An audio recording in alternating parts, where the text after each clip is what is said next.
Yesterday we did an example about sampling distribution, just to come up, only one example, just to come up with this conclusion about sampling distribution.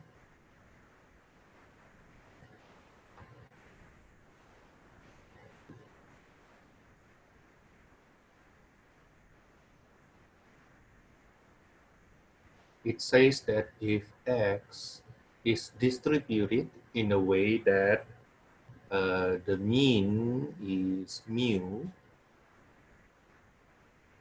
and call it mu X, and variance is given is sigma squared X, then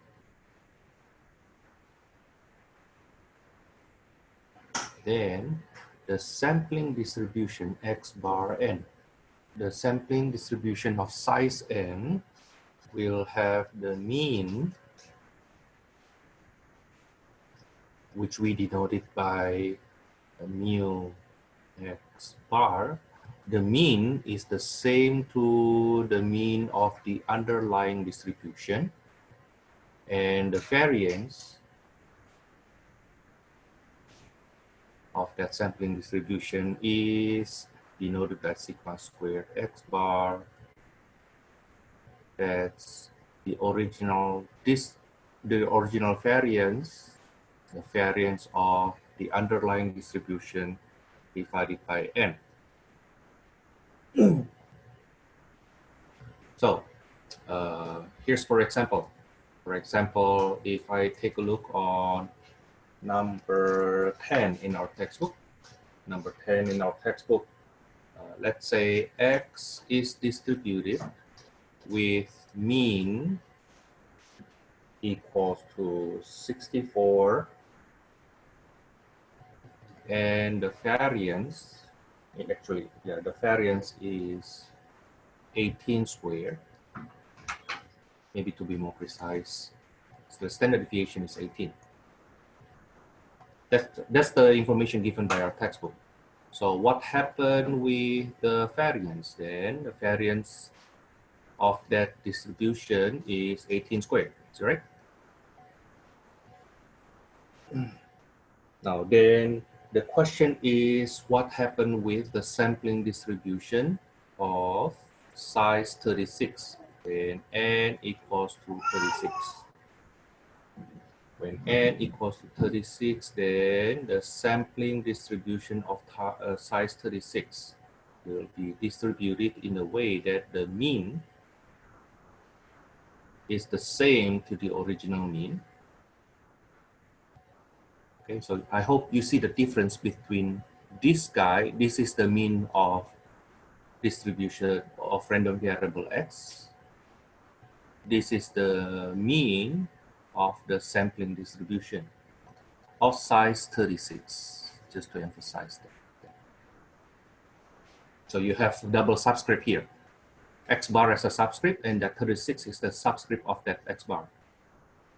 Okay, now, but the mean is the same to the underlying mean, the mean of the underlying distribution, yet the variance of that sampling distribution of size 36 will be the variance of the underlying distribution divided by n, 36.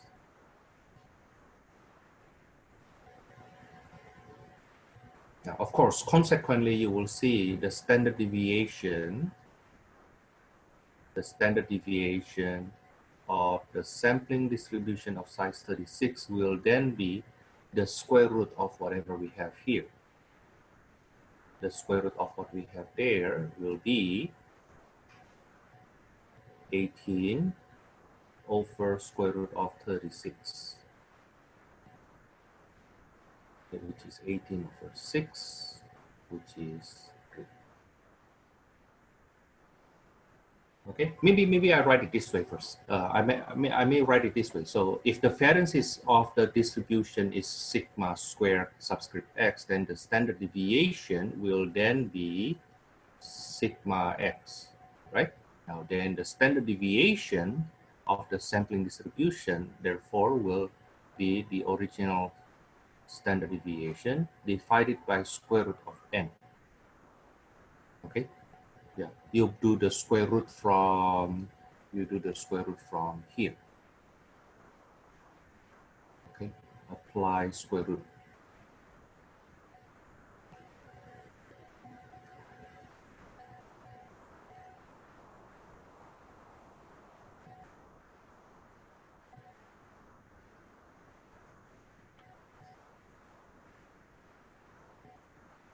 Okay, now another one problem, for example, number 12.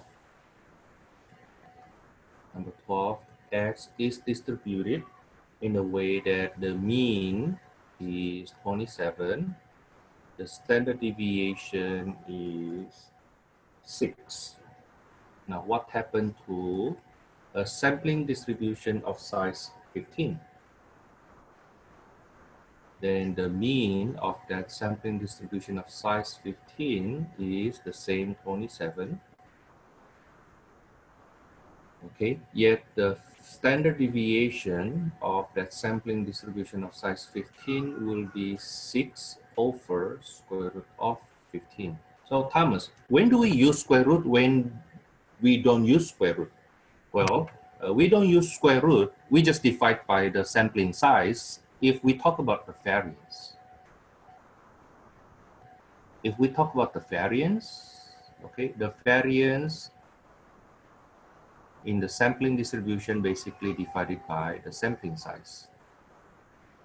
Now, standard deviation is the square root of any variance in any time, in any case, right? Standard deviation is always the square root of the variance, okay? So that's why on the standard deviation here, we apply square root to the numerator and also denominator of the variance, from the variance. Okay, so you can see this kind of scheme right now. You can see this kind of scheme. Okay, if this is x and this is x bar, n, right? The mean will be the same. The mean of those two will be the same. Okay, now the variance here,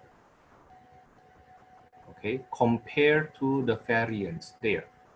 So from here, to get the variance of the sampling distribution, you divide by n. Okay, now, but from here to the standard deviation, you do square root, right? As always. Okay, so from here to there,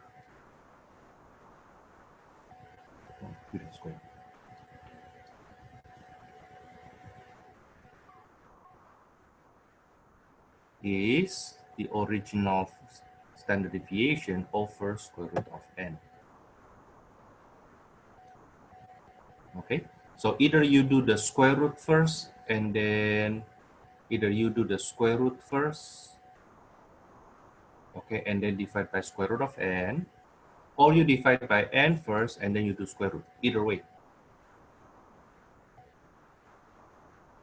Okay. Do you want us to rationalize the denominator? No need, just leave it like that. Good question, no need. Because later on we just use calculator, okay, and we just plug in that into our calculator. Okay, so no, you don't need to rationalize the denominator. You don't need to rationalize the denominator. I will just leave it like that. Of course, when you get the answer in our book, you will just use calculator. Like for example, this one here. Yeah, for example, this one here. Your textbook will want you to actually compute that, right? Okay, 6 over radical 15, for example, that will be, yeah. If you are someone who is mathematically sophisticated, then of course, feel free to rationalize the denominator, nothing wrong with that. But our textbook, for example, will use this number.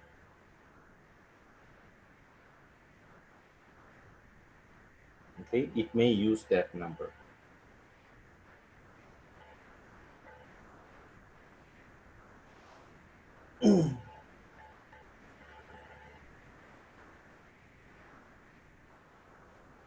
Okay, I hope it's good enough.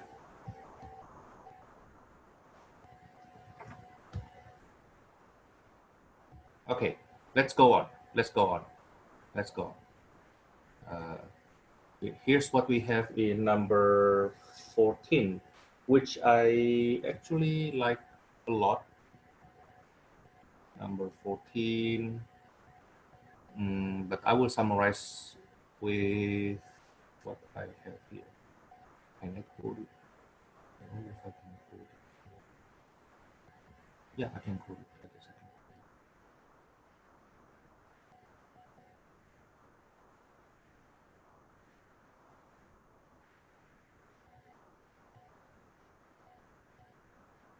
What I teach you here is very foundational, very, very foundational. So in this number 14, for example, let's see first what we are reading. Now, what we have here is the distribution, the density curve of X bar. Okay, now this is the way they actually say that this X bar is approximately normal. Okay, approximately normal. They didn't say that. Notice that in our distribution, we dealt with above here. We never say anything about the shape of the distribution for X. We just say the mean is mu, the variance in sigma squared, like the one in number 10. Okay, number 10, the mean is 64, the standard deviation is 18, and it doesn't say anything about, is it binomial, is it normal, it's definitely not Poisson, right? Okay, because Poisson have the mean and variance the same. Okay, yeah, for Poisson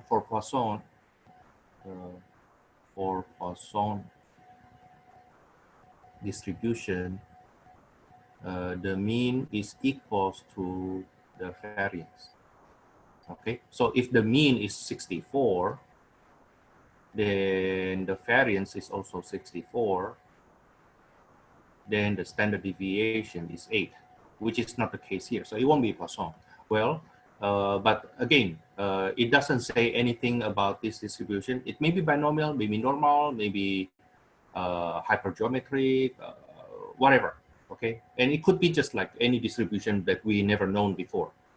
Okay, so what happened here is it applies to any distribution, whatever that X is. As long as we know the mean and the variance, then the sampling distribution will have the same mean, and the variance will be whatever the variance you have earlier divided by the sampling size. Okay.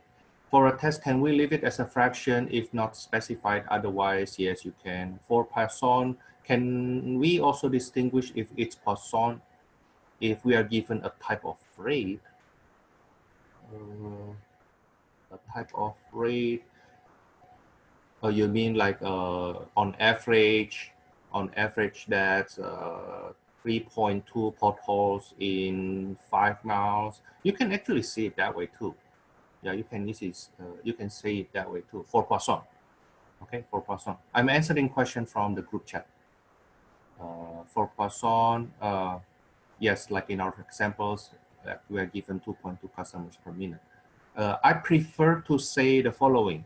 How do we know that it is Poisson when it says it's Poisson? I prefer to say that. Okay, because there are other distribution. In which you get the rate, the mean as a rate, but it turns out that it is not Poisson distribution. Okay, we have other things called exponential distribution, geometric distribution, a lot of other. When I took my statistic class at my PhD, introduction to PhD level thingy, I need to memorize by heart 12 different distribution, and those are the basic one. Those are they called the basic one. You know, that's why with that knowledge right now, I don't want to say that if they give you the rate that it must be Poisson. No, but I can offer you an easier way. It is Poisson if they tell you it's Poisson. Okay, now of course, our discussion yesterday or 2 days ago, I don't remember precisely.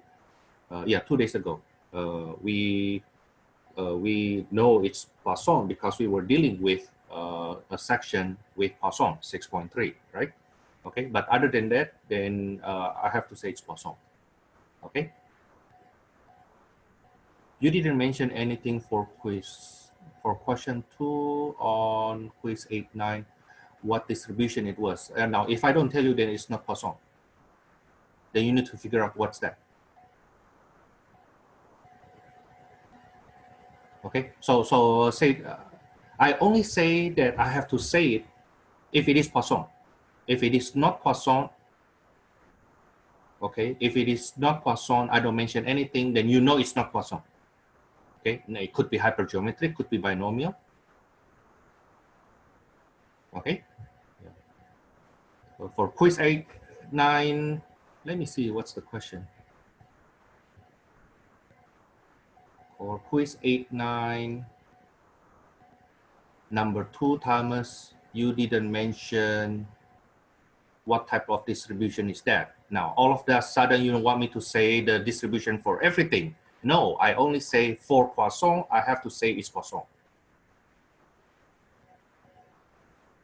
No, question number 2, I did tell you what distribution is that. In your quiz 8-9, I did tell you that. It's 8 by notation. Now, saying that I didn't mention that it's actually a slender. I did tell you that, and suddenly you say I didn't. No, I did tell you that. If you don't know how to read the notation, don't blame it on me. Okay, it's in my lecture. Okay, yeah, it's there. It's there. Since you can turn it in, you turn it in already. Now let me show you. Okay, what distribution is that? Quiz 8-9, number 2.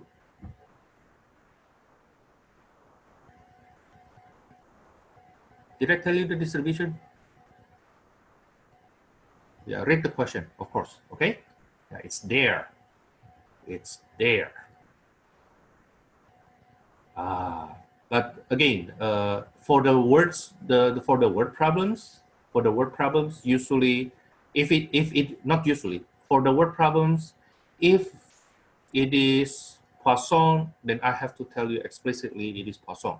Just like the question number 3, I believe. I say that it's Poisson for question number 3.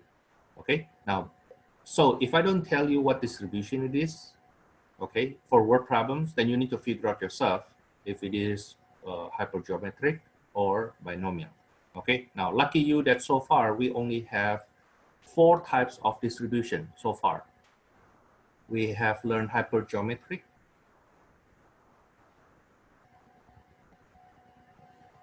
we have learned binomial, we have learned Poisson. Now, for Poisson case, we will have to see that explicitly, okay, and then normal. Okay, now normal distribution for underlying distribution will also be explicitly say, okay, but you will see very soon that for sampling distribution, that may not be the case. Okay, now, well, anyway, coming back here now. This is the density distribution for sample mean, or that's the sampling distribution. Now, this is the way they mention that the mean is 12. This is the mean, okay? And the distance from the mean to this number here, the distance from mean to this number here is the standard deviation. So the standard deviation of X bar is 0.05.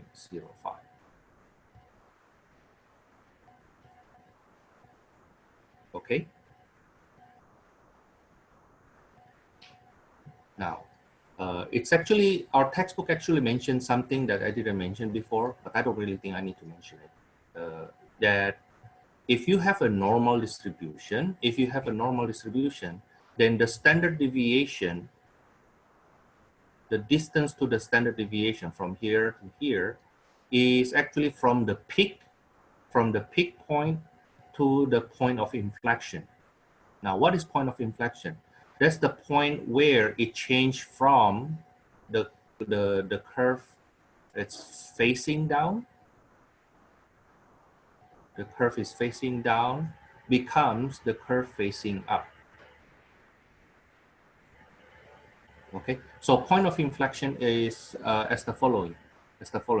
It's like if you have something like this, like you change from concave down becomes concave up. Now, this is what we call point of inflection. Okay, but the point of inflection idea is something I'm supposed to mention only when you already in actually calculus 1. Once you are in calculus 1, then I may mention that. Okay, but here I just teach you how to read the table. That from here we see that the standard deviation is distance from the mean to the point of inflection. Okay, so basically from that table we summarize that the mean of the sampling distribution, the mean of the sample mean is 12, and the standard deviation of the sampling distribution is 0.05. Okay, that's what we know. Okay. Oh, by the way, so I unintentionally already answered part A and part B. Okay. Unintentionally already answered part A and part B. Now, part C, I will say for now, it's normal.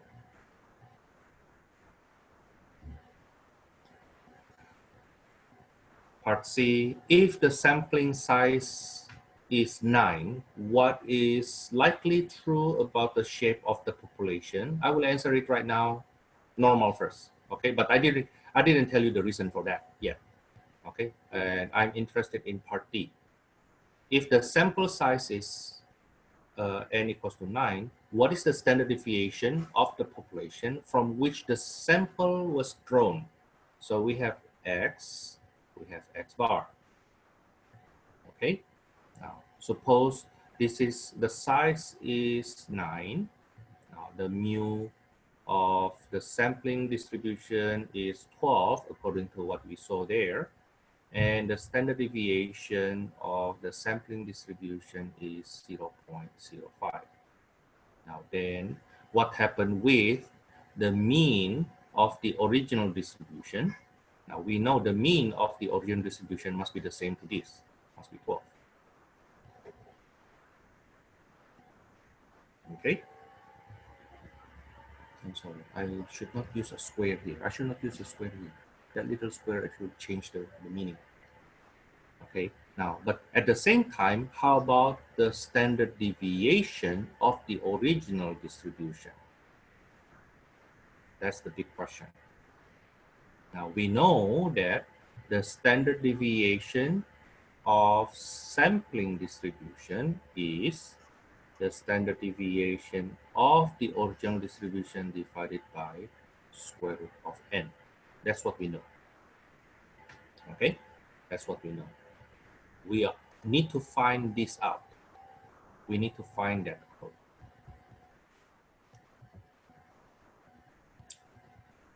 We already know that the standard deviation of sampling distribution is 0.05. And the sample size, the sampling size to be more precise, is 9.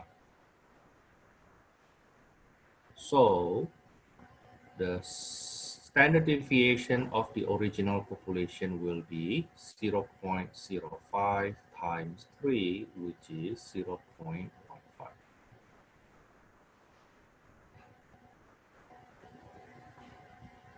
Okay, so all I did so far is actually playing with this. That's all I play.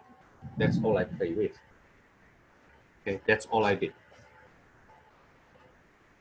Okay, that's all I did. Now, that's about sampling distribution. That's about sampling distribution. Let me write it again. Let me write it again. I make it into notation because otherwise there will be too much work, too much wording. Sampling distribution.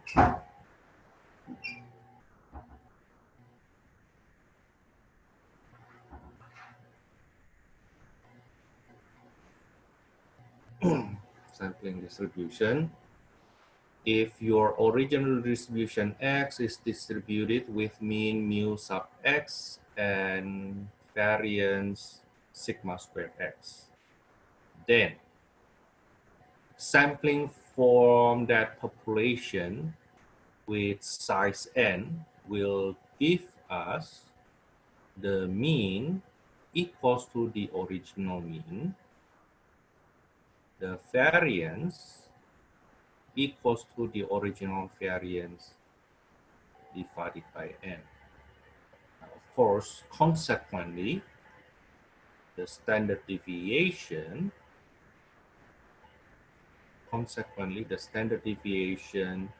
of the sampling distribution is the original standard deviation divided by square root of n.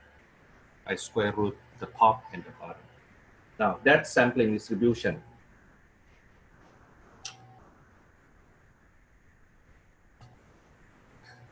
Now, I'm about to tell you now to explain now one of the largest theorem in statistics and probability.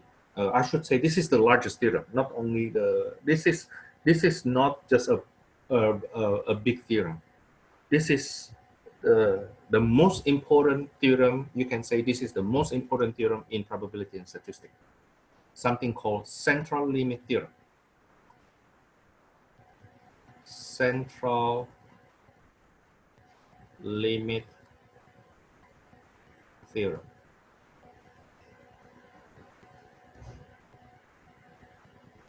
Central limit theorem is so big such that the bridge between probability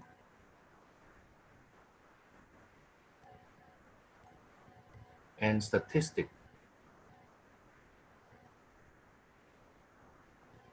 is built on these two stones. It's built on normal distribution and central limit theorem. Okay, that's the bridge between probability and statistics. We can say without central limit theorem, there's no statistic. So blame the person who invented this central limit theorem such that you have one extra requirement to transfer. Okay, blame that person.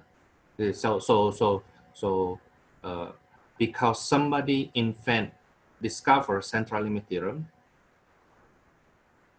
Should I use invent or discover? I think invent, huh? Yeah. Well, I don't know. Okay, yeah.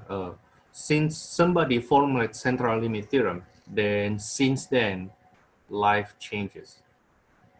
Okay, because it's a very big use of the central limit theorem, and suddenly now it becomes something pretty much every college student supposed to know. Okay, now what does central limit theorem says? Central limit theorem says the following. There are actually two parts. Let me give you the first part first.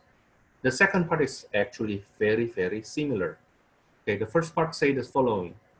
If the distribution, the population is distributed in a way that it is normally distributed with mean mu sub x and variance sigma squared x,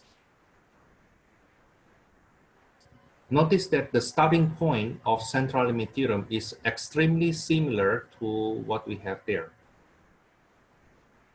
The starting point is very similar. The only difference is in sampling distribution, we don't know how x distributed. It may be binomial, it may be normal like this case, It may be hypergeometric, maybe some distribution that we never know. It is possible. Okay, the only difference is that now the starting population is normal. Okay, so the distribution here, unknown distribution.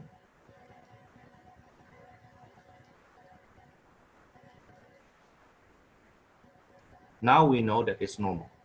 Okay, now central limit theorem says the following. If the underlying distribution, oops, I should not erase that. Yeah, if the underlying distribution is known to be normal, then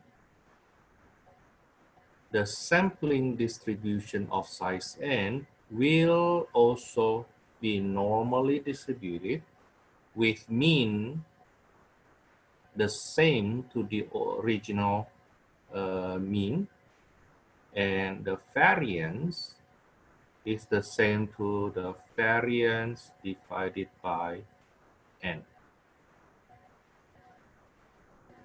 Okay, so what it says now is the following. If the underlying distribution is known to be normal, then the sampling distribution will also be normal.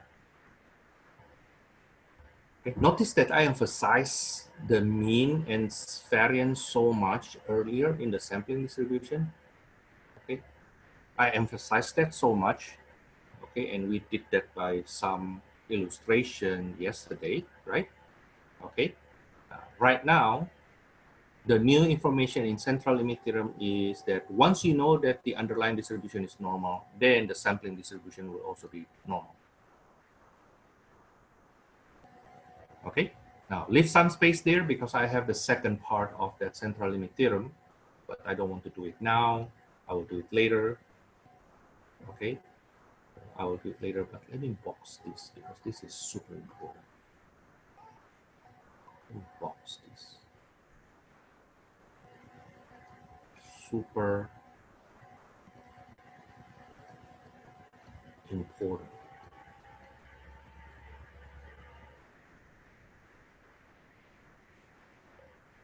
Basically, whatever we do from now on till the end of the semester relies heavily on this central limit theorem. We relies heavily on this central limit theorem. Okay, now I will do the second part later on. Let's do the first part. Some example, the following. Okay, number 16. Number 16, it says the following. A simple random sample of size 36 is obtained from a population with, oh no, not that one. I think I cannot do that yet. Number 18. Number 18. I cannot do that yet. That's actually part 2. Number 18.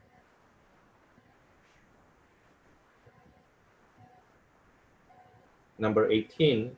A simple random sample of size 20 is obtained from population with mean 64 and standard deviation 17. Now it refers to the original population. So I use subscript X there. Okay, then part A.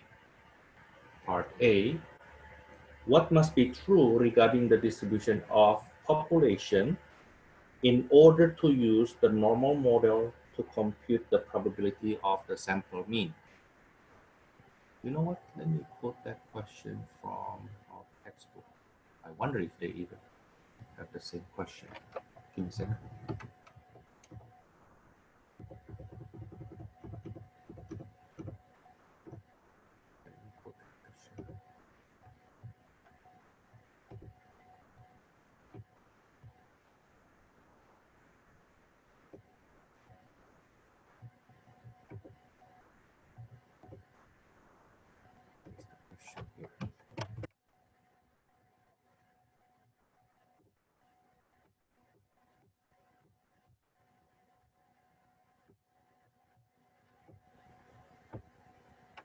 Okay, so this is the sample size. Okay, now from a population with mu equals to 64 and sigma equals to 12. Okay, now the question part A, what must be true about the population such that the sample mean is normal? Okay, so what must be true about the population, original population, such that this is normal?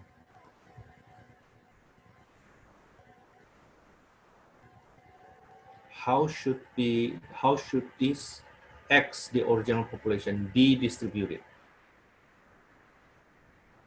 And the answer is that for this to be normal here, then this has to be normal.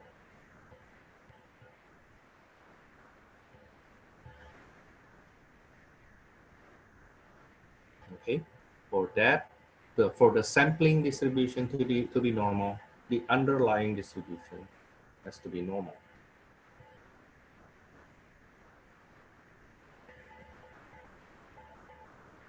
Okay, now then suppose then knowing that the original population is normal, in this case it's normally distributed with mean 64 and variance 17 squared, then the sampling distribution now of size 20 is now normally distributed with mean the same mean. The variance is the same variance divided by sampling size.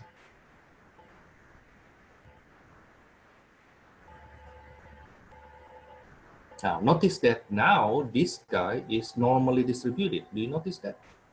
It's normally distributed. So knowing that it is normal distribution, now we can compute the probability, like the one being asked in part B.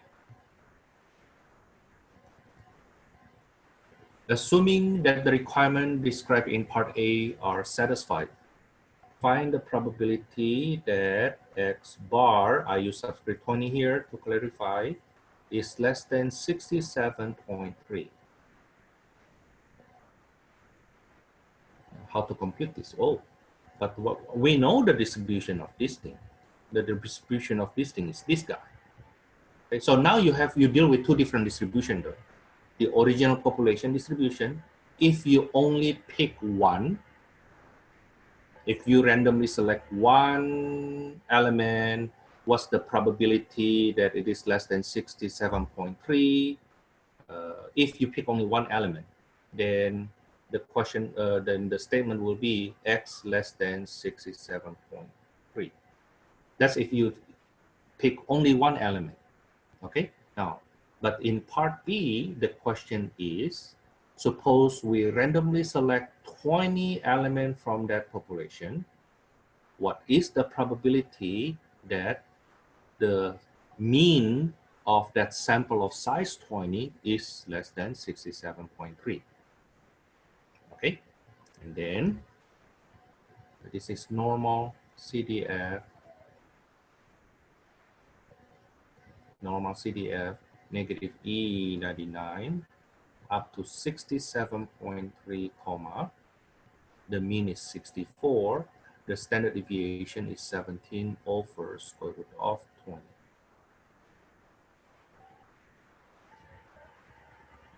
Okay, remember that the one that we see here is variance,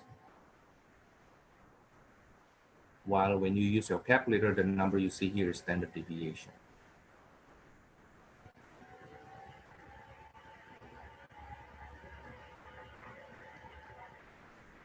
Okay.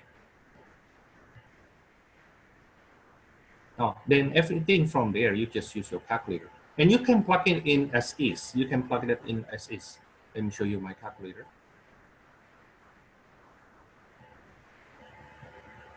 Okay. Give me a second.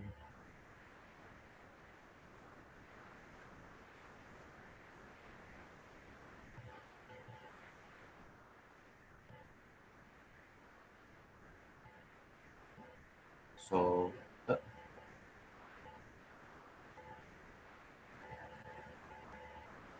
me put it here. So clear this. Second distribution, normal CDF. That's what you see, right? Okay. Normal CDF, negative E99. Okay, that's for the left hand. The upper is 67.3. The mean is 64. The standard deviation is 17 over square root of 20. Yeah, just plug it in as is. Yeah, so I get 0.80734, 0.80734.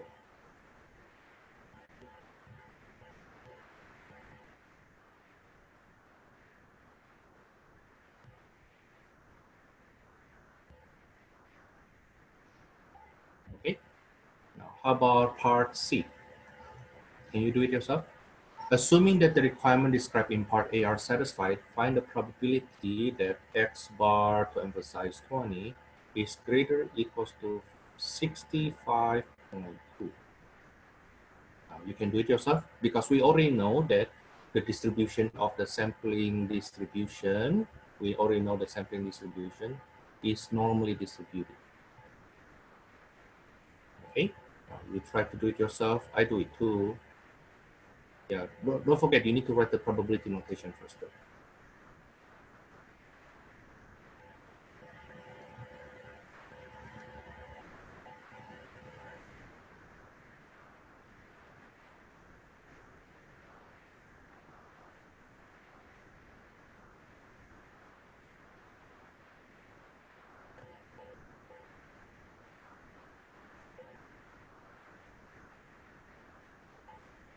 What do you get?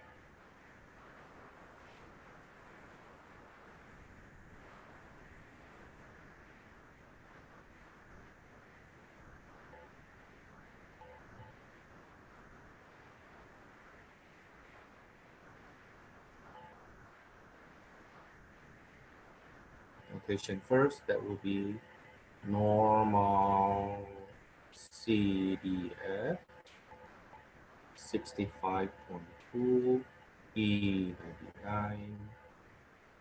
64 for the mean, for the standard deviation of that sampling distribution.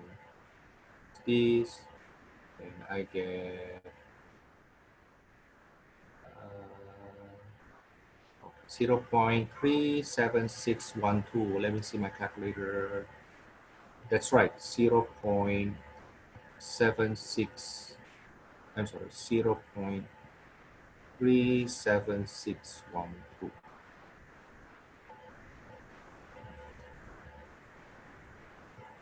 Okay, now then part D, compare the results obtained in part B and C with the result obtained in part B and C for number 17. What effect does increasing sample size, the sample size, have on the probabilities? What do you think this is? Why do you think this is the case?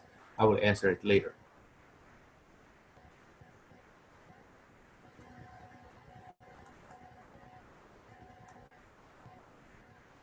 Okay, this is only an example to explain the first part of that central limit theorem. Okay, the first part of that central limit theorem says that if the underlying population is normal, then the sampling distribution will also be normal.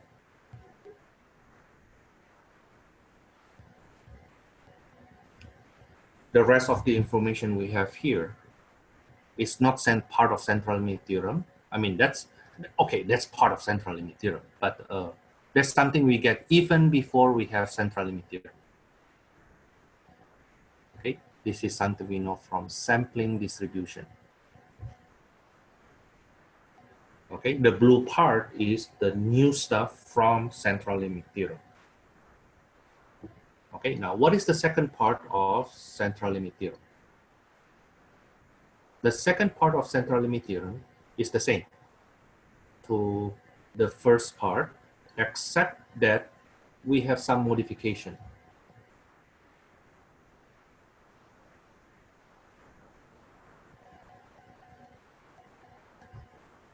What is the modification? The modification is the following. Suppose X is distributed in a way that we don't know the distribution. Maybe I write it this way.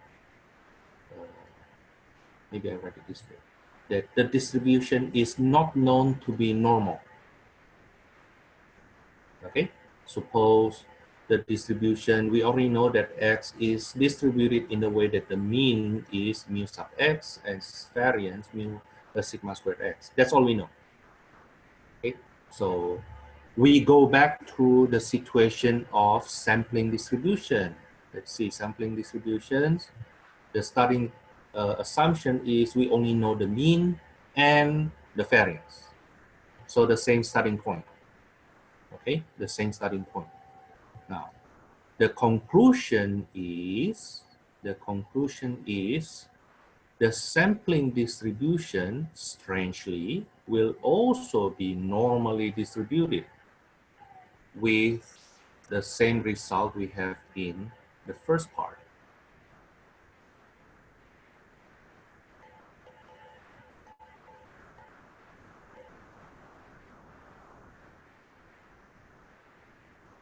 The only difference is if you don't have that normal distribution in your underlying population, then you need something else to fix it, such that you have the same conclusion, and that is that the sampling size has to be at least 30.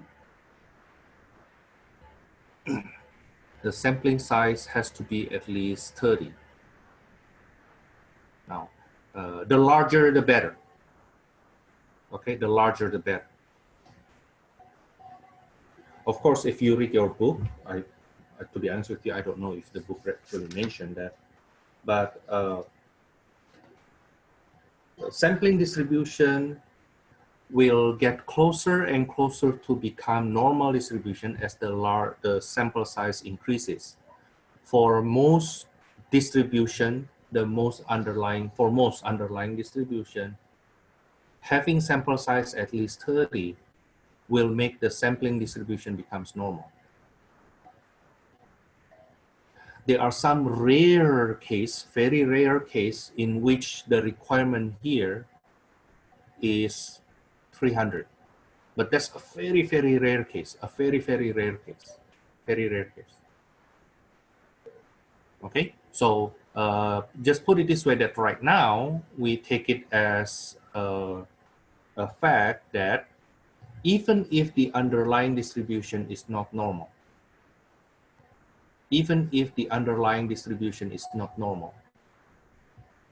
as long as the sampling size is at least 30, then the sampling distribution is normal anyway. So you see, we come up with the same conclusion here. Yeah. This conclusion is the same conclusion, the first and the second part. The only difference is, do you start with normal or not? If you start with normal, then for any sample size, it will be normal. If you don't start with normal, then you need the requirement that the sampling size has to be at least 30 for the sampling distribution to still become normal. Okay?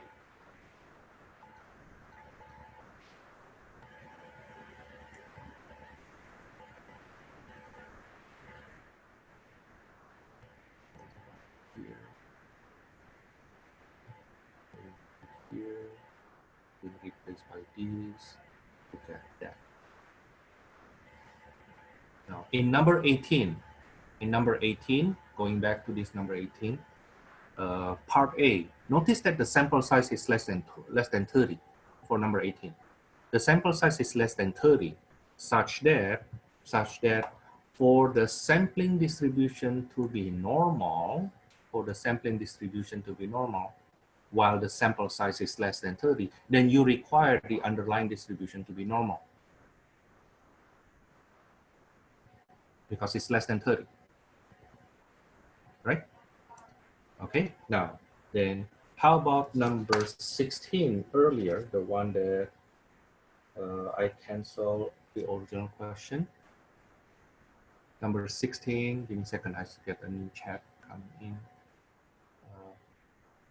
How did I answer? How did you answer my question before I even got to ask it? Okay, I am a mind reader. No. Don't assume that. Okay, no. Being a mind reader. Actually, I would like to ask that question. Let me show you my face. Long time I don't see you. Long time you don't see me. Okay. No, I guess I should not do this. No.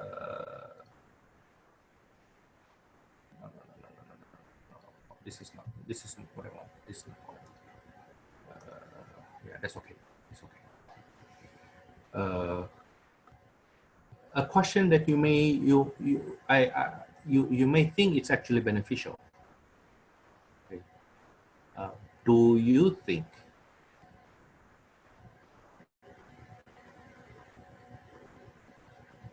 being a mind reader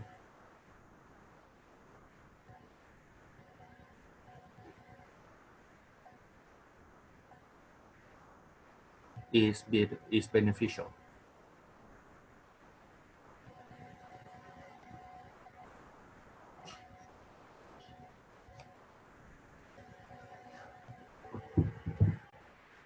Do you think being a mind reader is beneficial? I even think, should we do a poll on this? Yes. At first, I think so too. No, I never been somebody who can read other people's mind, you know. But I once think about that though. Is it a good thing to be a mind reader, that you can read people's mind? Do you think it will solve a lot of problem, Thomas? That's at first I thought that way. Then you know that I have less miscommunication with my wife, right?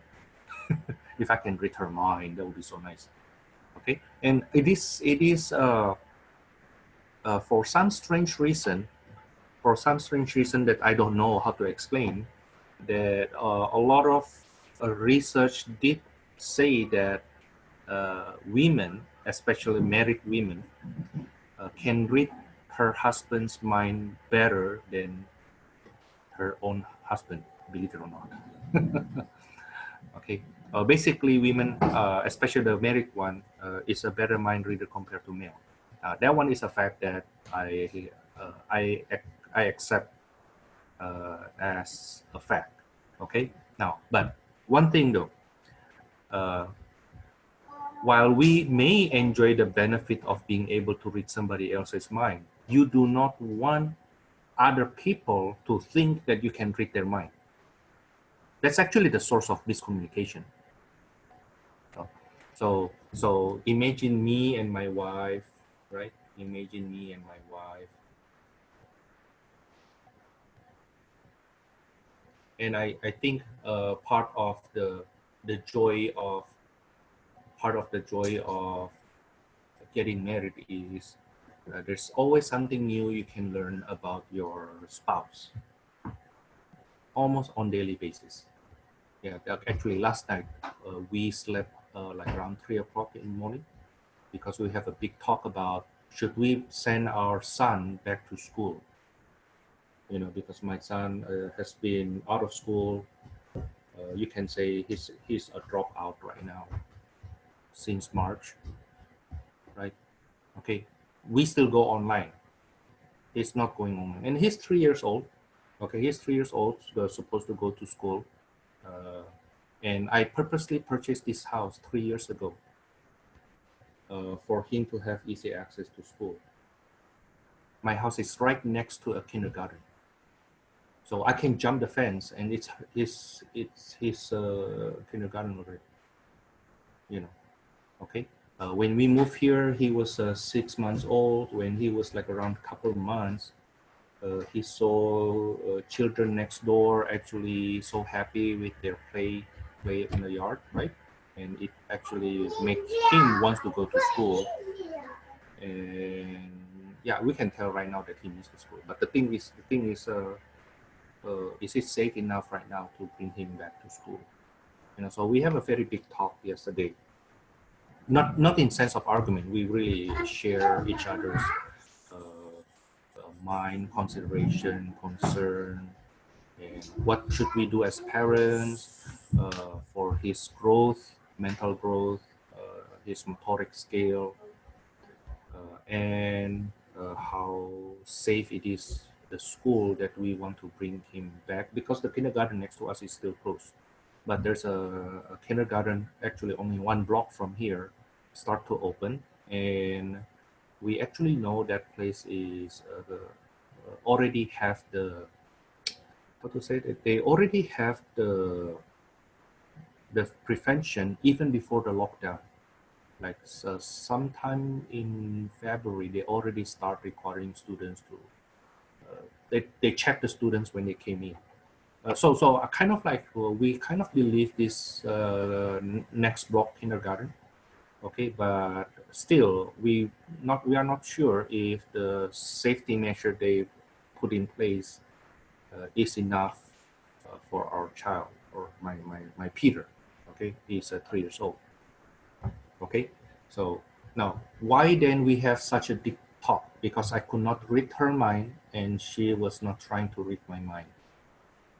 Okay, because if we once we start trying to read each other's mind, that's a source of miscommunication. Okay, imagine the following miscommunication. You know rice cooker?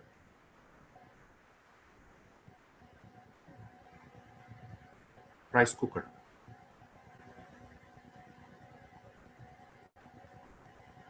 The country where I come from, actually Asian country, most we eat rice. Okay, rice cooker. So it's basically something you use to cook your rice. Okay. Now I know it sounds so strange when I try to explain. Now imagine if I talk to somebody who never know rice cooker, and then come to my house, and then let's say I ask that person, hey, Mr. So and so, can you do me a favor? Can you cook some rice for me? Okay, I cook some rice for you. Okay, and then what do you want me to do? Oh, use that rice cooker, cook that. Okay. Now, assuming that that person can read my mind is very dangerous, because it happens before. It really happens before. Okay, my mom asked somebody to help her cook a rice using rice cooker. That person put that rice cooker on the stove.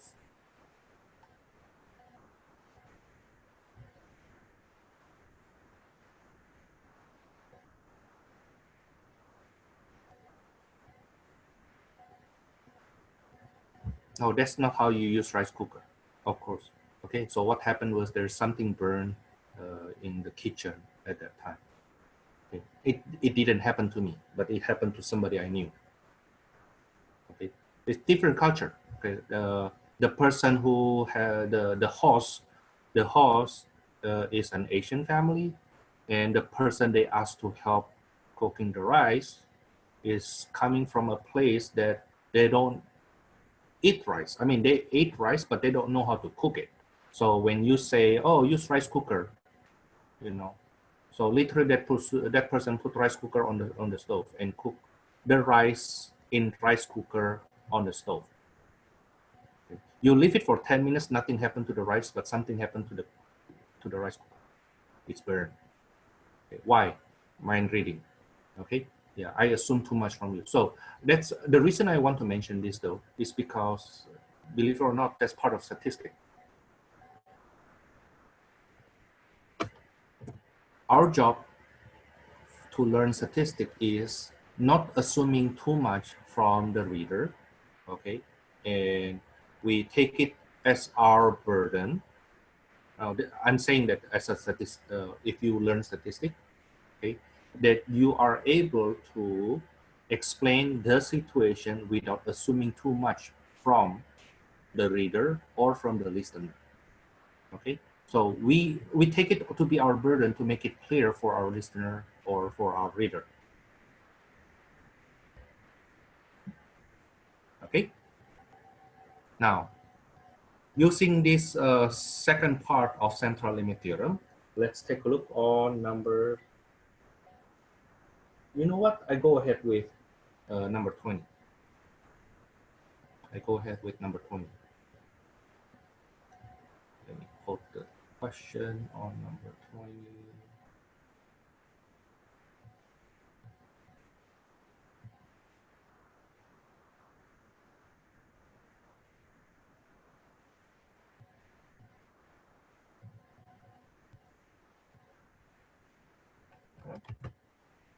Upper length of 20 to 29-year-old males is normally distributed with mean 43.7 centimeters and standard deviation 4.2. Let X be the upper leg length of 20 to 29-year-old male. So only for one person. This X is normally distributed by mean 43 with mean 43.7 and standard deviation 4.2.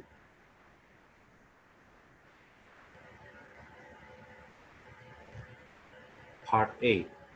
What is the probability that a randomly selected 20 to 29-year-old male had an upper leg length less than 40 centimeters? Probability that X is less than 40. Now, we learned this yesterday. Okay, you can go on yourself. Now, part B. A random sample of 9 males now being obtained. What's the probability that the mean upper leg length is less than 40? So, what is the probability that the sample size of 9 give you the mean upper leg length less than 40? Okay. Part C. Part C. What is the probability that a random sample of 12 males right now result in the mean upper leg length? So you do sampling of size 12 right now. What is the probability that the mean, so that's the X bar of size 12, is less than 40?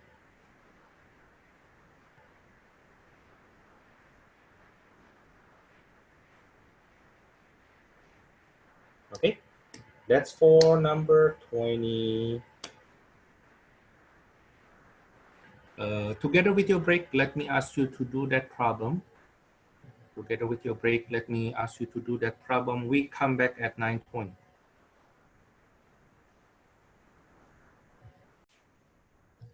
Okay, let me start. The first one, this is normal CDF, negative E99, 40, 43.7, 4.2.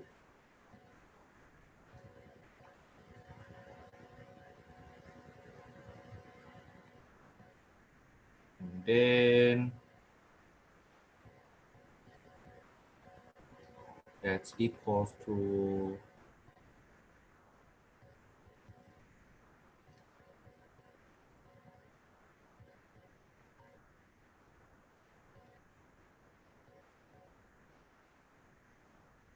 I get 0.18917.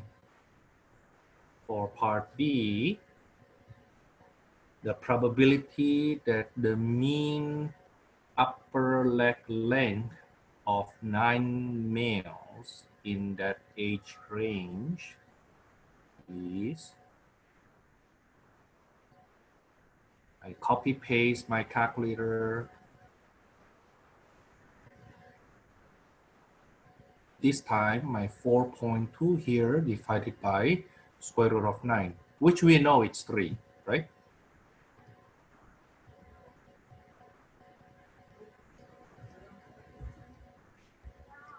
I get 0.00411.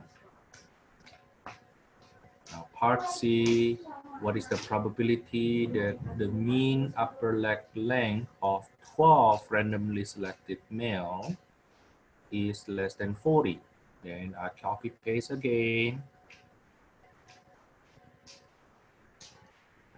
Negative E, 99. So the same, everything except I need to change the sample size, the sampling size to be 12.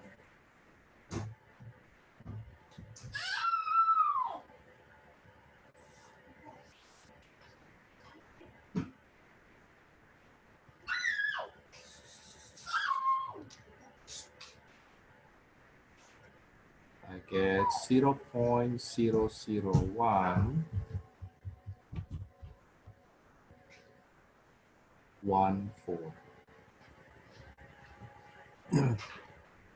So Thomas, it seems like the larger the sample size, the smaller the probability. We know that once you change the sampling size, then the probability will change. But will that mean that the probability will get smaller? The answer is it depends. It depends on what, Thomas? Now let's see first what does central limit theorem doing to the distribution. Okay, let's look back to that central limit theorem. Okay, we will talk about the first case. Now, suppose the first case, the normal distribution is something look like this. Okay, with the mean equals to mu. Okay, now then what happened if for sampling distribution with size n, what happened with sampling distribution with size n? Now the mean will stay the same. The mean will stay the same. However, the density curve will change in a way that the standard deviation gets smaller. But the area under the curve still has to be 1, right? So what happened is the standard deviation, who originally supposed to be here, let's say, right? Supposed to be here. This is the standard deviation. Now the standard deviation gets smaller. Okay, the standard deviation now is divided by square root of n. Okay, so you see that the if you compare this guy here compared to standard deviation divided by square root of n, then of course this guy will be larger, this guy will be smaller, right? Because you divide by something greater than 1, right? Okay, so the conclusion is that as n increases,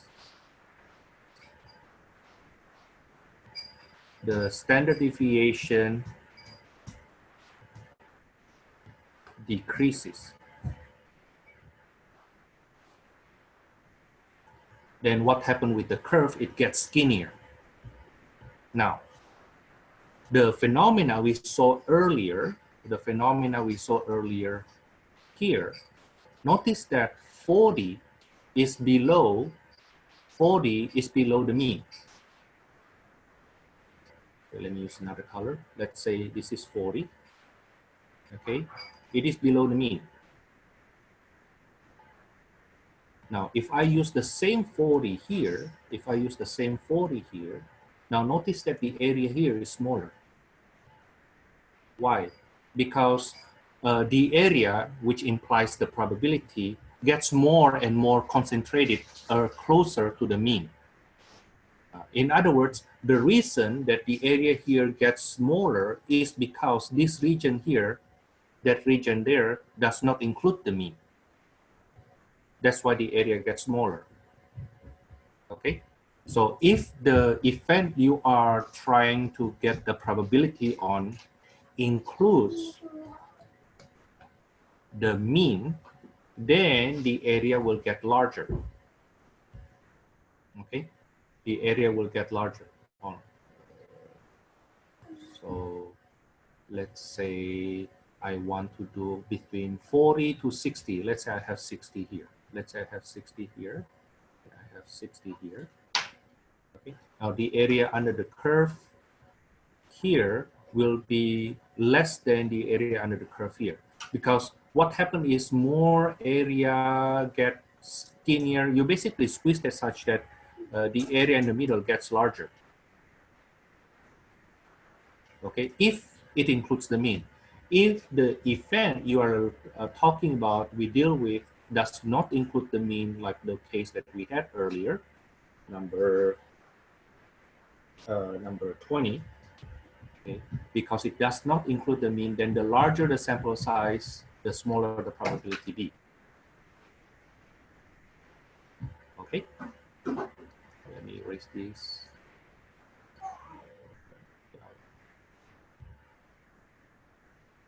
Therefore, does it mean that the larger the sample size, then the smaller the probability? Because we have this evidence, Thomas. Not true. Not true. Okay, it is true only if the event that we are looking for not including the mean. Okay, it's less than the mean, right? Okay, and we know that normal distribution has the behavior that the further you are away from the mean, the smaller the probability. Okay, now once you increase the sampling size, it gets worse. Now you can change this problem later on. We can change this problem later on into the event that you include the mean, let's say 40 to 60, then you will see the probability actually gets larger. Now, in fact, imagine what happens if my n gets so large. If my n gets very, very large, then the distribution will become something like this. So the mean is still the same, right? The mean is still the same. But the density distribution of a very large n will be like this. It's very small and then it's spiking here. Spiking so tall. Very, very, very, very, very tall.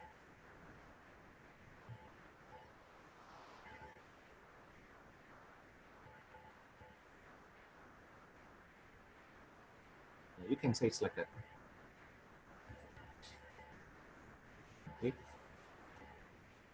So the larger the sample size, the more likely the data we have tells us about the mean of the population.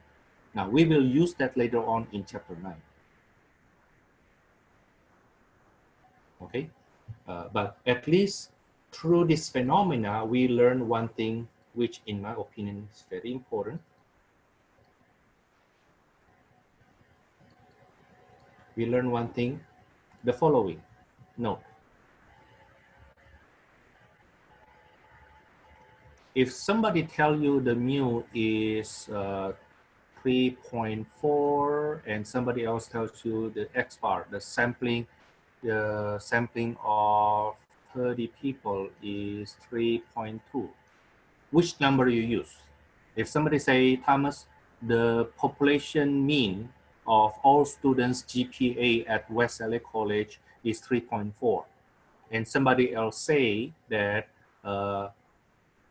he or she did a sample of 30 students and average GPA of these 30 students is 3.2. Which one we believe? Which one we use? If we believe both of them, which one we use? We will use the population one. Okay, that's right. We'll use the population one. Now, the thing is, what happens if we don't have the population mean? But somebody tell us this, X bar 10 is 3.4, X bar 30 is 3.2, and X bar 400 is 3.17. Now, if you have these different informations, which number we say is more reliable?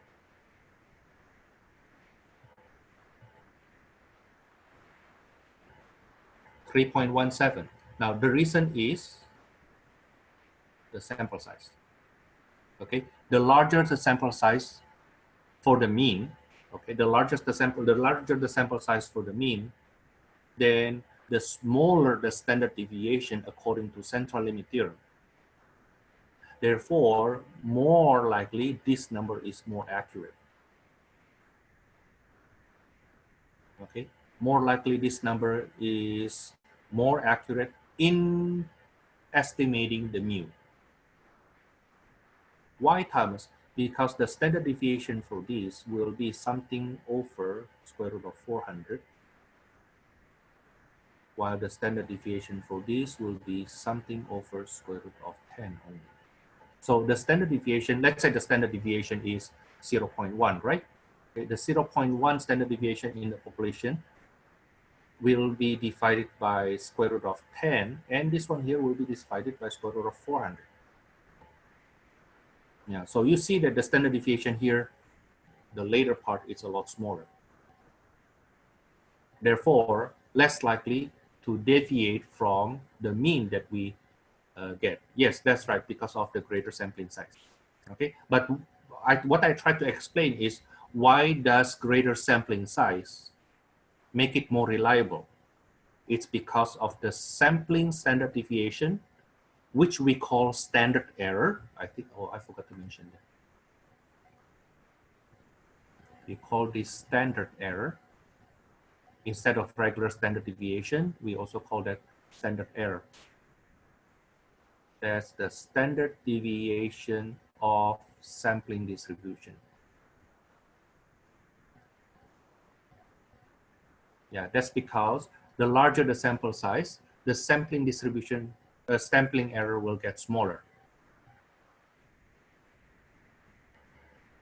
But doesn't it make sense that the greater the sampling size, the more data varies? That's right. It is true. The greater the sampling size, the more the data varies. It is true. But on average, the variation will get smaller. Okay. Now, here's the thing. The more data you have, the more variation we will have. But the average of that variation will get smaller.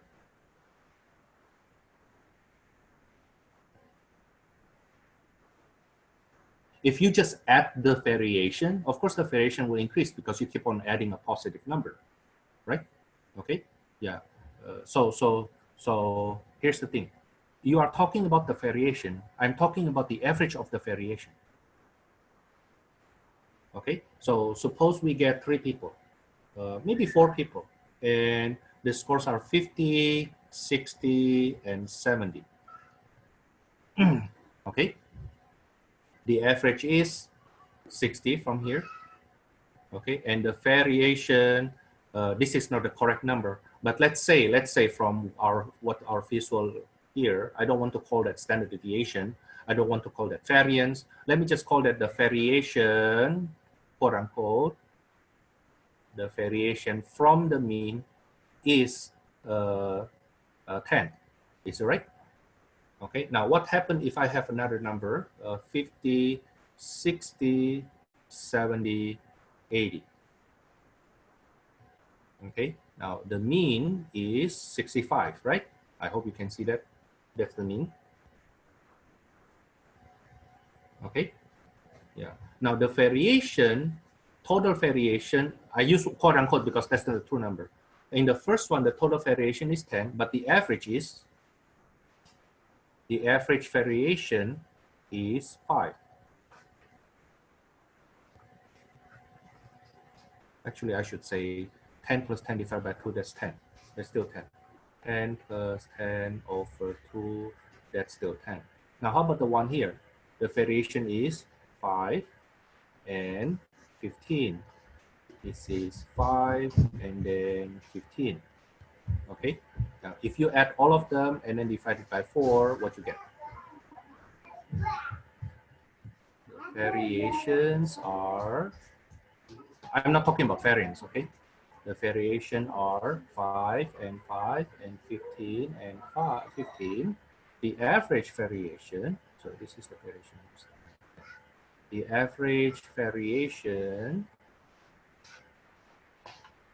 will be 40 divided by, oh, in this case, 40 divided by 4 is still 10, huh?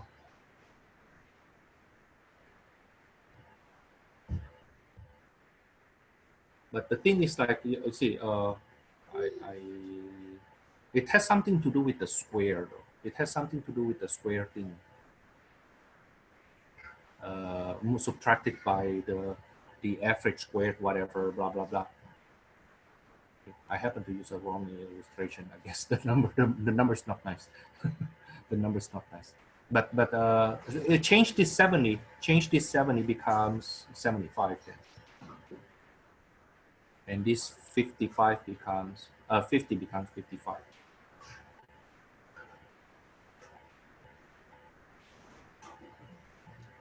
So this will be 10. Okay. This will be 10. I'll get 30 over 4. Now, imagine if I have this original data, right? Maybe I use this then. Then use this then. Then use this then. Now, what happens if I add more numbers here? Okay, but the number I get later on is 55 and then 67. Now then the variations now not only 10 and 10, but also 5 and 7. And the quote-unquote average variation will be 10 plus 10 plus 5 plus 7 over 4. Now it's less than now. Now, this is not a good explanation, again, because when we talk about variance, the actual variance, it's actually the mean of the square of the errors. Okay, the mean of the square of errors. So you will see that, yes, the more data, the more variations we have in total, but the average will be, that's the power of central limit theorem. They found out that the average variation will get less. Okay, now, have you ever heard this terminology? People say there's power in number, there's strength in number. There's strength in number. Okay, that's usually being used when somebody is in the union and if they want to do protests, like don't go far, the protesting that we do, actually, the more people, the more support we get, and it will get more attention from the government, right? Okay, so by the way, when people ask me, Thomas, do you support the protesting? My personal opinion, I support the protesting. Simply because there's COVID there and I have children and I have older people in my house, then I'm not joining, okay?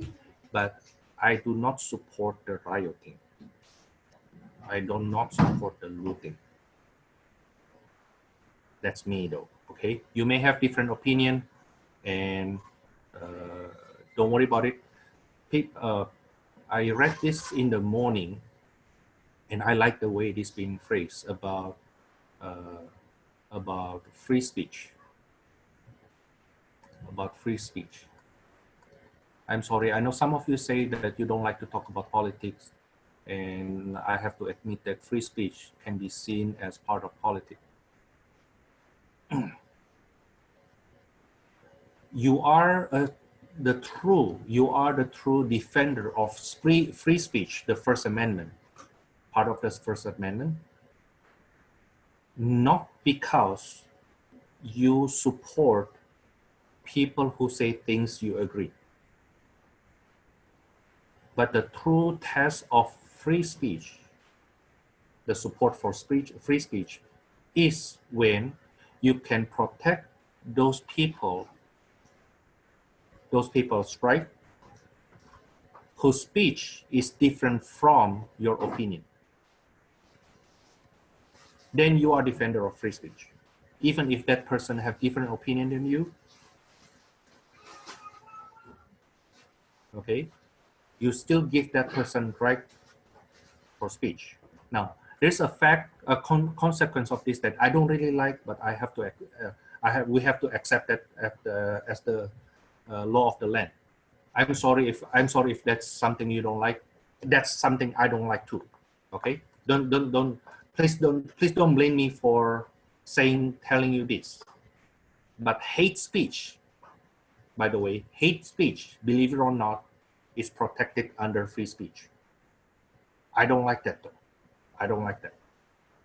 Okay, but that's the law of the land. Supreme Court actually say that hate speech, like one of them is burning the flag, is protected. Okay, it's protected. Now,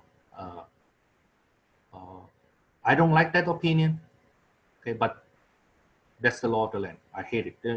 Trust me, you try to burn Indonesian flag in Indonesia. Before that flag gets fully burned, you may not have your life anymore. That's Indonesia. Okay, in America, the government, the law, in fact, they say the Constitution give the right for somebody expressing their speech in form of burning the flag.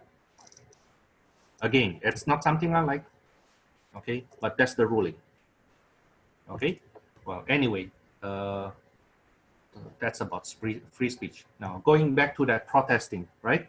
Now, why then we would like, when we do protesting, if we do protesting, we would like more people actually join this, the protest. It's actually something they get from statistic.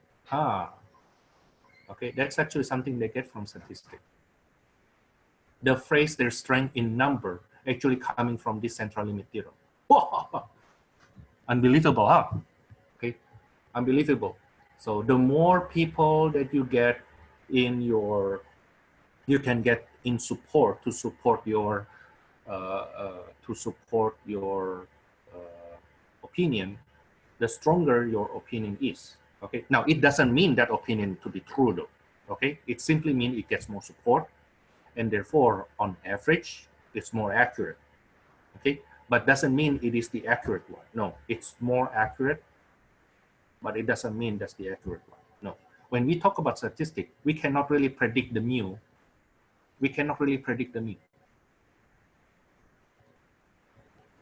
until you really get everybody, right? But once you get a larger sample size, let's say there are two opposing views actually protesting. One of them 30 people, the other one 400 people.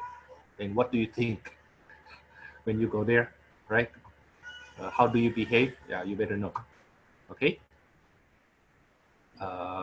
Well, anyway, that's about this central limit theorem and how we apply that conceptually in our daily life, and especially if we have a few that we want our government get attention in. Okay, let me do more problem from here. We basically done with central limit theorem, and you can do most of the problem from my test 3 already, even though I do not assume you to do that. Right now, I want you to focus on your test 2. Okay, we are done with the material for test 2 on Monday. Now I'm about to do more problems from this section. I was planning to do Poisson, Bayes theorem, but I think I will leave it for tomorrow. Yeah, for Bayes theorem. With the time I have right now, I don't think I have enough. Let's do more problem instead. Let me see which problem I want to pick from our textbook. I would like a more challenging one.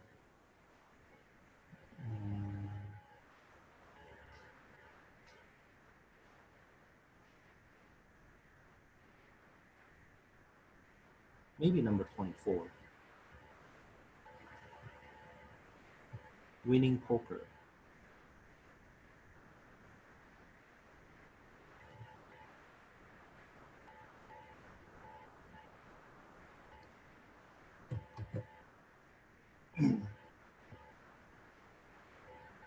Number 24, a very good poker player is expected to earn $1 per hand in 100 to $100 Texas Hold'em. To be honest with you, I don't know how to play the payment of Texas Hold'em thingy. Well, I think it's because we play with somebody else. I don't play poker. I don't play poker, by the way. I don't play poker because that's a type of gambling in which you play against other player. My very good friend, if you go to my website, you will see Mr. Tenshi Cheng's picture, right? Okay, my very good friend, and he's actually a poker player, almost to the point of professional, you know. And he asked me why I don't play. I play baccarat, I play roulette, I play blackjack, because all of them gambling, which I will not tell you to do that, okay? This is my personal thing. But why do I do gambling but not poker? Because when I play poker, I play against other player, and that's not the purpose of us when we go to casino. I mean, some people go to casino to win money. My goal is more specific. Either I enjoy the game, I don't mind to lose money. That's why they call themselves entertainment company. Okay, they never call themselves like ATM. Okay, ATM company. You go there, get money. No, it's entertainment. So you go there, you waste your money there, you lose your money there. But in between, you're supposed to get some joy. Okay, some pursuit of happiness. But you don't mind to pay. Do not go to casino and expect to win. No, that's actually from what we did in chapter 7, as I remember. No, not chapter 7, from chapter 5. We see then the expected value of a player going to casino is negative. So once, as someone who knows statistics, you know when you go to casino, you expect to lose. The longer you play, the more you lose. But Thomas, I know somebody went to casino win. Well, me too. I went to casino win, but on average, I lost. Okay, on average, I lost. I wonder if I told you that already, that I won approximately $15,000. No, $12,000 playing in Pachanga. I played for 3 days. I won $12,000. That's a big deal, huh? Okay, and there was one time I actually won $15,000 in 3 hours at SMC, San Manuel Casino. But those are the big winning one. I don't think you need me to tell you how many times I went to casino and I lost $500, $300, which if I add all those winning and losing together, on average, I still lose. Okay, so do not use one or two sample size of one, sample size of two to judge that going to casino, you may win, that's true, but on average, you expect to lose. Okay, now, but one thing I don't want to happen is like when I win my friends' money, and when I lose to my friends. Imagine what happened when we go home, right? So that's why I don't play Texas Hold'em. Okay, now then part A, what is the probability that a very good poker player earns a profit after playing 50 hands? After playing 50 hands. Let's see, part A. Okay, part A, earn $1. Expected earn $1.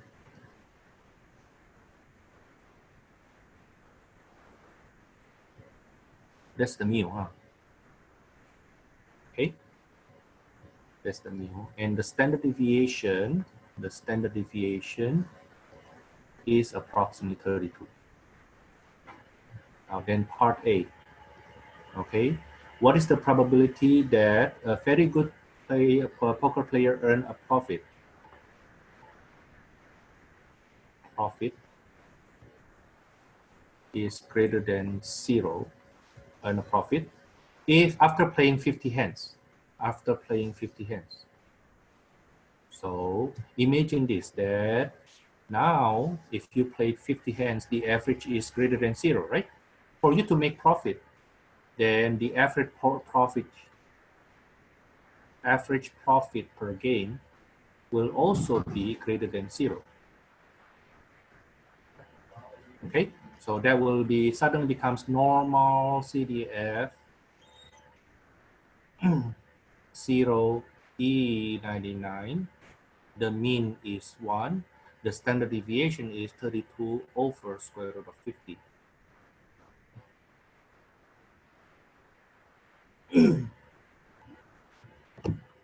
Okay, now this is a very good player though. This is a very good player that you expect to have a positive number. Okay, so the more he plays, of course, you expect him to win more. Okay, now then if I use my calculator, normal CDF, a 0, infinity, 132 over square root of 50.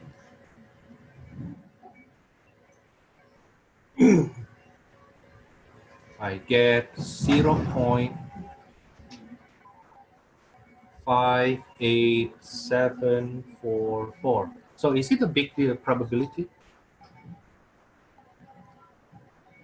Yeah, it's not even 90%, right? So it means this person still have a chance to lose around 41 something percent. Okay, even with a positive expectation. Now the problem is the standard deviation is too big. Okay, the standard deviation is too big. Now, what is the probability a very good poker player loses after playing 100 hands? So, probability of lose in 100 hands, that's equals to probability that the profit to be negative, right?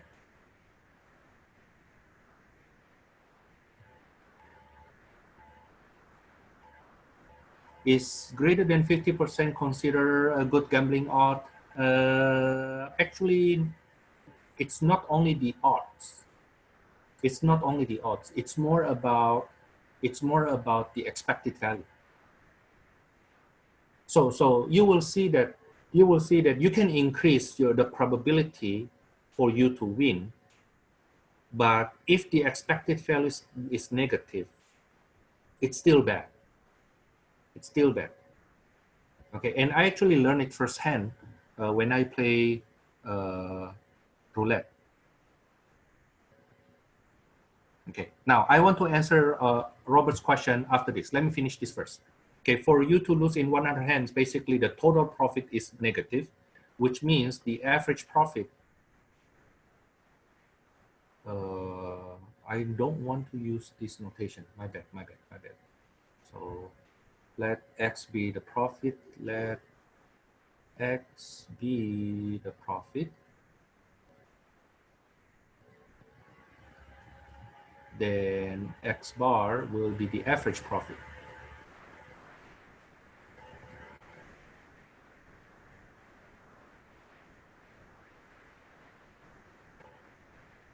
Okay, so this is X bar of 50 here.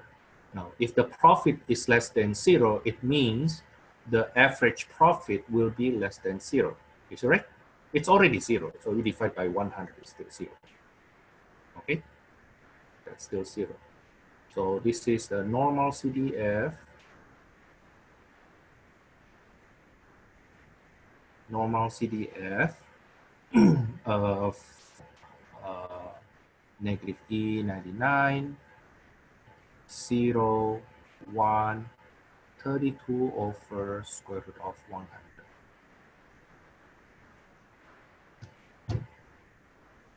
Trust me, you will not have this kind of privilege if you play against the house. If you play against the casino, that won't be the case. That's why you only have a chance of winning money if you play against a bad poker player.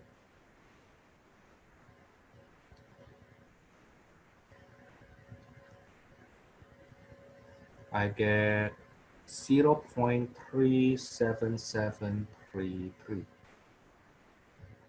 That's for part B. Part C, what portion of the time can a very good poker player expect to earn at least $500 after playing 100 hands in this game? So part C, probability that the profit is at least $500 in 100 hands. That means the average profit will be more than $500 profit over 100.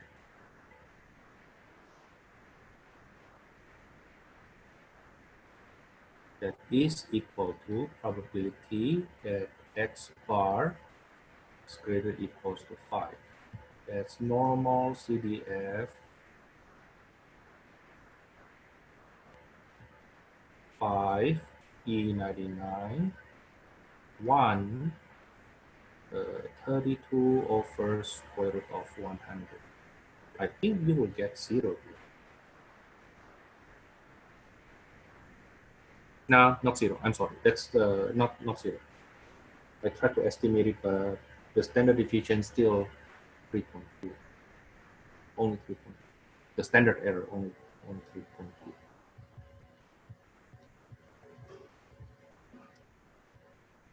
Probability that person will win $500 in 100 hands is 0.10565. So even if you're a very good player, after 100 hands, okay, after 100 hands, the chance that you win more than at least $500 is actually less than, it's approximately 10-11%. It's not a big probability. So imagine you play 100 hands, right? Now it's not more than 500. It's not unusual, but it's still not a big probability. Okay, now part D. Would it be unusual for a very good poker player to lose at least $1,000 after playing 100 hands? So part D, what is the probability that the profit is losing, right? Losing so at least 1,000. So the profit is less than equals to negative 1,000. Maybe I'll write it this way first. Lose more than 1,000.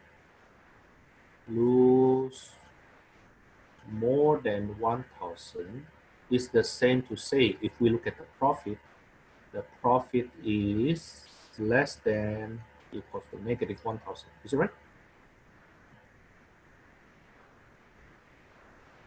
And then this is X bar less than equals to negative 1,000 over 100. Let me emphasize in 100 hands.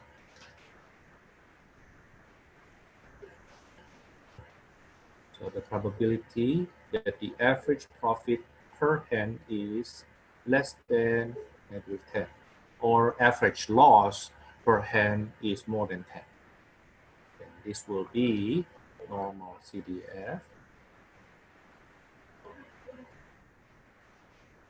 negative E99, negative 10, 1, 32 over square root of 100.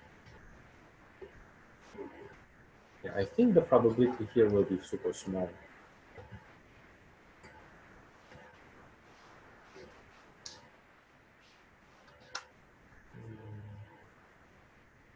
I think the probability here is super small.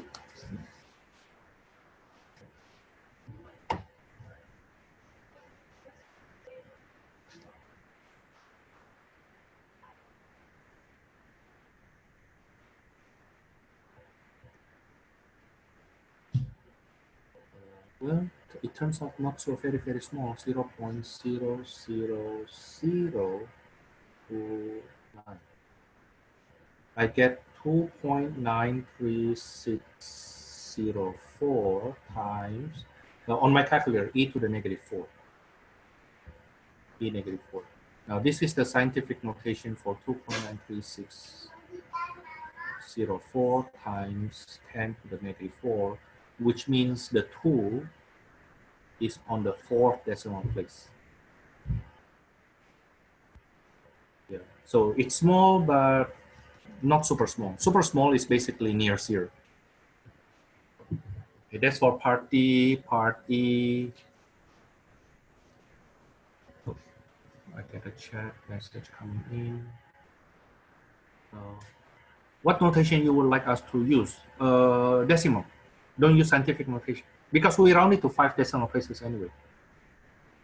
Yeah, we round it to 5 decimal places, right? So if let's say if this is like negative 14 instead of negative 4, it means the 2 is with the 14 decimal place.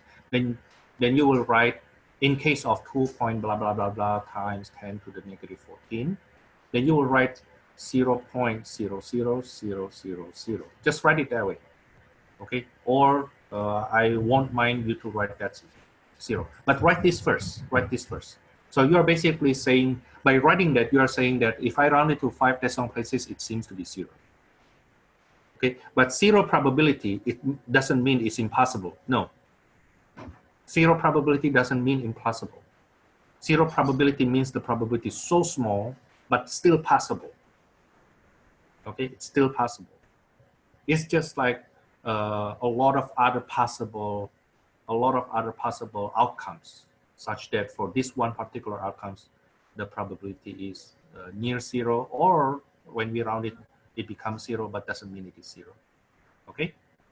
Now it's 10:04 already. Let me give you this.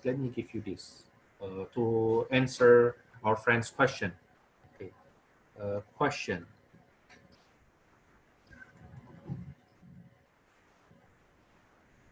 Is it good if the probability of winning is greater than 50%? So your question is, if the probability is more than 50%, doesn't it mean that it's a good gambling? Like when you gamble it, it's good. The answer is no, because when you gamble, it's not about the probability of winning. When you gamble, it's about the expected value, what we need.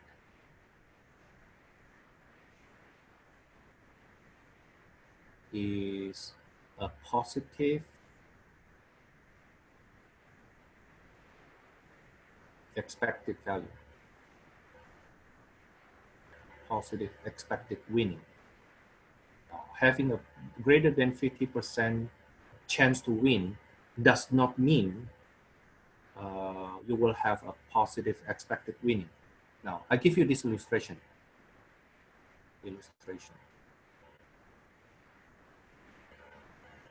Suppose you gamble, okay, and the winning, so you want to win, right? Okay, so if you win, you win $1. Your probability of winning is, make it 90%. I hope you're happy with that. So you see the probability of winning is very high, right? Okay, now, but when you lose, you will lose $100. Of course, you lose at 10% if the rest, right? Okay, it's like when you win a little. You have a big chance to win though. It's 90%, it's not even a bit more than 50%. No, I'm talking about 90% chance of winning. Until you look at the detail, when you win, you only win $1. while when you lose $100. Then take a look what happened. Probability times x, let's say the x is our winning, okay? Then this will be 0.9 here, this is -1. So the expected value will be -0.1. That's negative. Expected value of winning is -0.1, which means on average, when you play this game, on average you lose $0.1. But Thomas, I still have 90% chance to win though. It is true, it is true. I can let you win 9 times. That's 90%, right? I can let you win 9 times. How much money you make? If you win 9 times. $9. That's how much you win. And then after you play 9 times, you lose 1 time. You lose $100. So the profit you make, $9, suddenly becomes -$91 simply because you lose 1 time. Okay, so no, it's not about the probability. I hope I answered that question well. Robert? Okay, now I like that question though. I like that question because that's actually a very, very common question. That's a very, very common question, that the probability that we win is so high. Then should we play? No, it's not about the winning. It's about the expected value. Okay, now, of course, good thing that I somehow think that our friend Robert is someone either already a gambler or interested to be a gambler. Okay, be careful. Okay, you need to study more probability to know how to stop, when to stop. There's something called stopping time. There's something called stopping time. Only in Vegas. No, to be honest with you, if I go to Vegas, I go for the buffet. If I go gambling, I go to what I call East SMC. West SMC is Santa Monica College. East SMC is San Manuel Casino. Yeah. But in the past, I play in Pachanga. I play so much to the point that I can stay there for 1 month. Free room. And each day with free buffet. That's how much I play. I play so much there when I was still a single. Once I get married, no more play. Anyway, yeah, it's about the expected value. Okay, it's not about the probability. Now, I said earlier that I learned it firsthand because I actually apply this into roulette. If you play roulette, you have many options. Actually, there are 38 options. When you play roulette, there are 38 placement. And if you put 37 placements, okay, you don't cover all, right? If you put your bet on all 38, of course you will for sure win. But what you win is less than what you spend to place your bet. If you put 37, your chance of winning will be so high. But once the other one that you don't place the one coming up, you lose so much money. So that's basically how I illustrate this. When you win a little. When you lose a lot. Now that's not a good gambling. Okay, expected value is negative. Now, I know I already 5 minutes over time. Let me say this: if you change this into this X here, instead of winning, consider that as doing business. When you do business, the same idea actually happened. The same idea actually happened. Let's say the profit may be, what you are looking for is this kind of situation. The profit in which if you can get a project, you make $1,000. But if you don't get any project, you lose $20. Let's say that's for maintaining your website. Okay, now the probability of getting a project maybe is only 10%. Okay, and the rest of that you basically have no business, right? Now then, will you do that business? Will you do that business?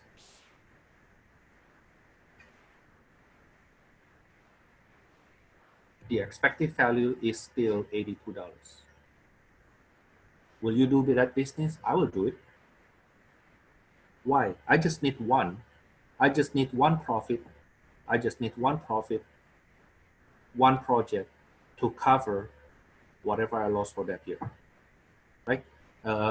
Think about that, for example, real estate. If you ever heard real estate, right?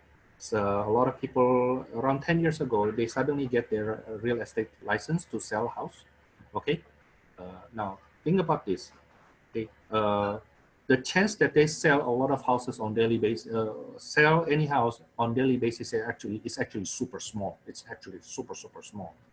But you just need to sell 3 houses actually, from which the commission is enough for you for actually half a year for some people. If those 3 houses are expensive houses, let's say $4 million house, 2%, 3% from there is enough for your whole year, right? So you see what happened there is the profit is big, even though the probability is so small. It's enough to support your life.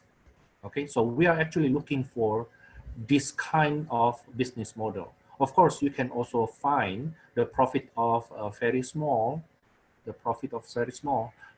the probability is big. Okay, but the lose is only $2. The probability of losing is 0.1, something like that. Okay, yeah.